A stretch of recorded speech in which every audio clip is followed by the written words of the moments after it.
So this, I'm not sure what the tool is properly called. I just call it a bump stop tool, and basically all it is a bearing on a rod, and I need to lubricate that a little bit.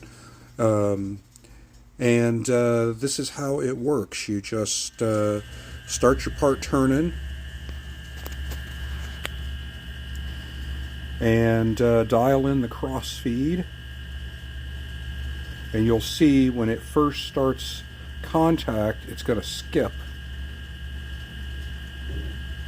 See?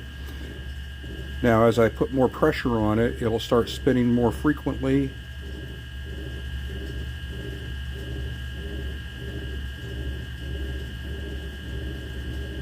There we go. So now it's pretty well aligned, and then at this point I can just tighten down the chuck, and should be good to go.